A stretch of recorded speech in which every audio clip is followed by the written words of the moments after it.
मैं एक आम नागरिक जो जस्ट 5 साल पहले ही वोटर बना हूं। मेरा जो पहला वोट है वो पिछले लोकसभा चुनाव में ही लगा था। मैं एक उन नेताओं से पूछना चाह रहा हूं, मेरे जन्म से पहले तक से वो यहाँ राजनीति कर रहे हैं, उनके बाल तक सफ़ेद हो गए। उन्होंने अपने इतने राजनीतिक इतिहास के अंदर बाड़मेर के अंदर क्या किया है? आज आप 1100 वर्षों तक कहाँ थे? आपने इस राष्ट्र को, एकता को, अखंडता को बनाए रखने के लिए क्या किया? आप जो नए नए राष्ट्रवादी बने हो, आपके एक राष्ट्रवादी तो अभी कांग्रेस के मंच पर बैठे हैं, और जो कुछ समय पहले तक यही सांसद महोदय एक 500 करोड़ की एंट्री की बात कर रहे थे, इधर से डाला उधर से साफ होकर के निकल गया। मतलब आज के समय में जो बीजेपी में नहीं है वो राष्ट्रवादी नहीं है। मैं इस स्वतंत्र भारत का, इस भारत गणराज्य का एक नागरिक हूं। राष्ट्रवाद की भावना मेरे अंदर भी उतनी की उतनी, मेरा दिल धड़क रहा है। मेरी 3 पुश्तें फौज में रही है, मेरे 3 भाई आज भी आर्मी में सर्विस कर रहे हैं, मेरे पिताजी एयरफोर्स से रिटायर है, मेरे अंकल फौज से रिटायर है। दोस्तों नमस्कार। द खटक की लोकसभा चुनावी यात्रा लगातार चल रही है और इस वक्त हम रात्रि चौपाल को लेकर बाड़मेर के बीदासर ग्राम पंचायत में पहुंचे हैं। यहाँ पर हमारे साथ कुछ लोग मौजूद हैं, इनसे हम बातचीत करेंगे कि लोकसभा चुनाव को लेकर इनका किस पार्टी की ओर रुख है और यहाँ के स्थानीय मुद्दे क्या है। जो कांग्रेस सरकार ने भी राज किया, बीजेपी सरकार ने राज किया, इनके लिए क्या काम करवाए हैं खास तौर पर। और यहाँ पर जो पाक विस्थापित है वह भी लोग यहाँ पर कुछ मौजूद है, उनसे भी हम लोकसभा चुनाव को लेकर चर्चा करेंगे। आपकी नाम? आप? मारू नाम रुख सिंह जी। कौन सा ये प्रॉपर गांव है? यही गांव है प्रॉपर। आगामी लोकसभा चुनाव नजदीक आ रहे हैं, आपको आपका किस पार्टी की रुख है? पार्टी हमारा रविंदर सिंह को। रविंदर सिंह तो ठीक है, निर्दलीय है। पहले भी चुनाव आपने देखे होंगे, वोटिंग की होगी। किस पार्टी की? पहले बीजेपी में थे, अब के रविंदर सिंह को देना। क्यों इस बार रविंदर सिंह भाटी? कैसे? भाटी बहुत बढ़िया आदमी है, युवा पार्टी सब उसके साथ है, हम बूढ़े भी उसके साथ। तो जो बुढ़े बुजुर्ग लोग हैं वो तो अपनी विचारधारा चेंज नहीं करते हैं, हाँ माने कि युवा चेंज कर देते हैं, फिर भी आपको क्या रविंदर सिंह भाटी में अच्छा लगा? हमारे रविंदर भाटी अच्छा साहब, उसको वोट देना। जो पूर्व सांसद रह चुके हैं कैलाश चौधरी, उन्होंने आपके लिए कुछ काम वगैरह करवाया नहीं? कैलाश चौधरी को आया ही नहीं यहाँ, 5 साल पहले रह गए, कभी भी आए। हमारे पानी की बहुत फोड़ा पड़ रहा, पानी नहीं, लाइन नहीं, बिजली नहीं, टंकी नवारते 500 रुपये टंकी के लेते हैं, कोई तकलीफ रहती है। देखा ही नहीं, आया ही नहीं कभी, 5 साल में देखा भी नहीं। तो भाई जो केंद्रीय मंत्री कैलाश चौधरी रहे थे, उनका कहना है कि जो राजस्थान में सरकार थी कांग्रेस सरकार, उन्होंने मेरे काम होने नहीं दिए, वरना मैं काम करवा देता हूँ। अभी ये तो हमारे रविंदर सिंह की तुमार लेते, नवा इस कारण से देते, युवा नेता है। हाँ।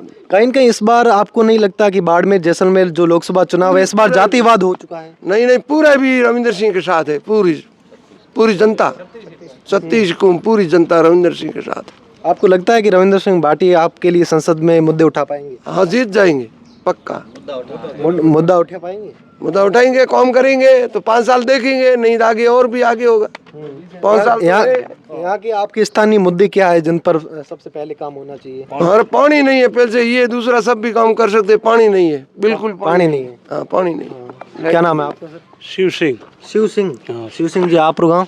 बाड़मेर 2 प्रॉपर। अच्छा, तो जो रविंदर सिंह भाटी चुनाव लड़ रहे, तो पहले विधानसभा चुनाव निर्दलीय लड़े थे, उनकी जीत हो गई, तो सीयू के लोगों का कहीं न कहीं कहना है कि रविंदर सिंह भाटी यहाँ से भागना चाहते हैं, उसको लेकर आप क्या कहना चाहोगे? रविंदर सिंह भाटी बढ़िया लड़को है, युवा लड़को है, और ये जो पानी री लाइट री समस्या है, पब्लिक तड़प रही है, उसके लिए सेवा कर है। ये हर पब्लिक जो सतीश हुकूम जरूरी आते नहीं, सीयू के पब्लिक का कहना है कि रविंदर सिंह भाटी को हमने जितवाया, यहाँ से मौका दिया, अब 3 महीने सेवा की और अब भागना चाहती है, आगे चलना चाहती है, उसको लेकर आप? नहीं, ये सीयू की जनता का नहीं कहना है, ये एक नैरेटिव सेट किया जा रहा है जो विपक्षी है उनके द्वारा, क्योंकि उनके पास मुद्दों को लेकर के बात करने के लिए कुछ भी नहीं है। चाहे पूर्व केंद्रीय मंत्री कैलाश जी हो, चाहे उम्मेदाराम जी हो, जिस तरह से कांग्रेस के खुद के मंच से घोषणा की गई, जिस प्रकार से पूर्व सांसद जो एक समय किसी समय बहुत बड़े राष्ट्रभक्त हुआ करते थे और मसीहा हुआ करते थे भारतीय जनता पार्टी के अंदर, उन्होंने खुद ने कहा कि हरीश चौधरी ने अपना कांटा निकाला है, तो उनके पास भी कोई वास्तव में मुद्दे नहीं है। तो ये एक नैरेटिव सेट किया जा रहा है कि रविंदर सिंह जो है वो शिव की जनता को 3 महीने के अंदर छोड़ के जा रहा है। रविंदर सिंह कहीं भी किसी को छोड़ के नहीं जा रहा है, वो बहुत ही जल्द पूरे बाड़मेर, जैसलमेर और बालोतरा के अंदर, क्या बाड़मेर, बालोतरा और जैसलमेर की जनता रविंद्र की नहीं है? क्या एक नेता किसी क्षेत्र विशेष का होकर रह जाता है? ये उन विरोधियों के, उन विपक्षियों का है जो अपने क्षेत्र और जाति के होकर के रह जाते हैं।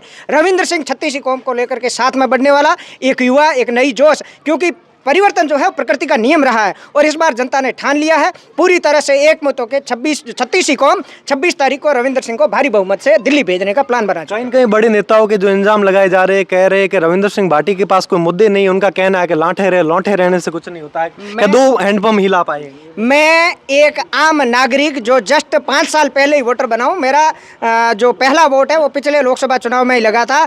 मैं एक उन नेताओं से पूछना चाह रहा हूं, मेरे जन्म से पहले तक से वो यहाँ राजनीति कर रहे हैं, उनके बाल तक सफ़ेद हो गए, उन्होंने अपने इतने राजनीतिक इतिहास के अंदर बाड़मेर के अंदर क्या किया है? आज सड़कों के हाल देख लो, या जो ये बात मैं बीजेपी के लोगों के द्वारा की जा रही है कि आप हाईवेज देख लो। सर, ये मैं शुक्रिया अदा करना चाहता हूँ, या बॉर्डर है, फौज है, ये फौज के कारण ही जो ये सड़कें बनी हैं, जो ये निर्माण कार्य हुए हैं। इसके अतिरिक्त केंद्र या राज्य सरकार से, जैसा अभी आपने प्रश्न उठाया था कि कैलाश जी है वो कह रहे हैं कि इतने साल तक कांग्रेस की सरकार होने की वजह से हम काम नहीं करवा पाए। ठीक है, आप काम सरकार होने की वजह से काम नहीं करवा पाए, लेकिन आप इतने समय से संसद में हैं। मैं आपसे एक आम नागरिक होने के नाते सीधा सा प्रश्न पूछना चाह रहा हूं कि क्या केंद्र के किसी मंत्री के द्वारा जारी किया गया बजट कोई राज्य सरकार रोक सकती है क्या? अगर ऐसा ही है तो इसका मतलब जहां जहां कांग्रेस की सरकार है वहां की जनता मर रही होगी, वहां की जनता का कोई काम नहीं हो रहा होगा। जैसा कि अभी जो भाजपा वाले प्रचार कर रहे हैं, वो कह रहे हैं वोट हमें दे दो, नहीं सरकार हमारी आएगी, फिर काम कैसे होंगे?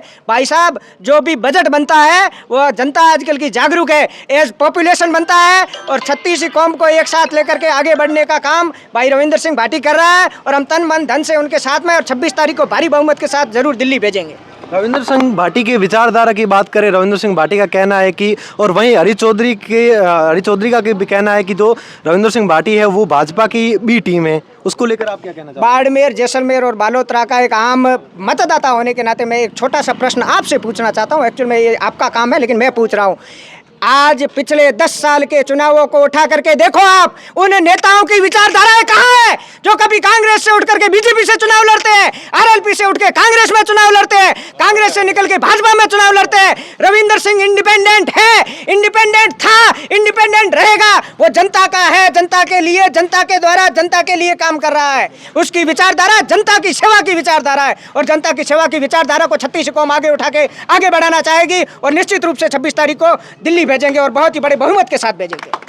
हमारे साथ और भी लोग हैं, उनसे भी बातचीत करेंगे। क्या नाम है सर आपका? बख्ताराम चौधरी। बख्ताराम जी चौधरी, आपको क्या लगता है आगामी जो लोकसभा चुनाव है उनमें जो 3 प्रत्याशी है, किन प्रत्याशी के बीच में कड़ी टक्कर है? हम बीजेपी के भगत है, बीजेपी को वोट देंगे। बीजेपी के भगत हो? हाँ। आपकी विचारधारा बीजेपी से मिलती है? बीजेपी से मिलती है। तो आप बता सकते हो जो पूर्व केंद्रीय मंत्री कैलाश चौधरी रहे, उन्होंने ऐसे क्या काम करवाए जिसको लेकर जनता और उनको चाहेगी? अब कैलाश चौधरी ने काम करवाए नहीं करवाए, इतना मैं नेता नहीं हूँ, मैं तो किसान हूँ, एक ट्रक का ड्राइवर। किसान को तो भी पता होना चाहिए, ठीक है ना? काम हो गया हमारे लिए। अब काम हुए कि नहीं हुए उससे कोई मतलब नहीं है, जो सरकार का नियम हुआ वो होगा। फिर आप किसके चेहरे को देखते हो? मोदी के चेहरे को देखते हैं, मोदी के चेहरे पे राष्ट्रवाद को देखते हैं और मोदी के चेहरे को देखते हैं। मोदी के चेहरे को बिल्कुल। राष्ट्रवाद की इन्होंने जो बात की है, भारतीय जनता पार्टी के जो समर्थक हैं वो मोदी का चेहरा आगे लेकर के कह रहा हूँ, ये आज का ही ताज़ा मुद्दा है जिसकी 7 पीढ़ियाँ पिछले 700 सालों से इस देश को अखंड और अक्षुण्ण बनाए रखने के लिए, इस देश की एकता को बनाए रखने के लिए अपने प्राणों की बाजियां लगा दी। आज उनको राष्ट्रवाद सिखाना चाह रहे हो? आप अपने गिरेबान में जाकर के देखो, आप 1100 वर्षों तक कहाँ थे? आपने इस राष्ट्र को, एकता को, अखंडता को बनाए रखने के लिए क्या किया?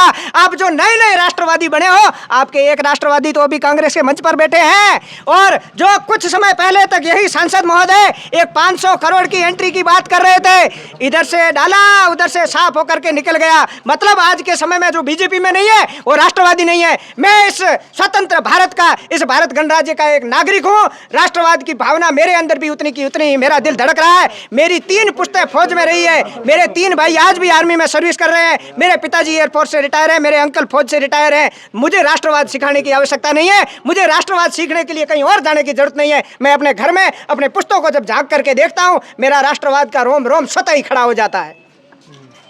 तो दोस्तों देखा, हमारे साथ कुछ लोग मौजूद हैं, इनसे हमने बातचीत की। इनको कहना है कि राष्ट्रवाद को लेकर भी बातचीत की। इनका कहना है कि हमने सभी पार्टियों को मौका दे चुके हैं, इस बार रविंद्र सिंह भाटी को ही हम मौका देंगे और संसद में भेजेंगे। जो रविंद्र सिंह भाटी है वो हमारे लिए मुद्दे उठा सकते हैं। ऐसे ही अपडेट के लिए जुड़े रहिए द खटक से। मैं आपका साथी राजेंद्र सिंह।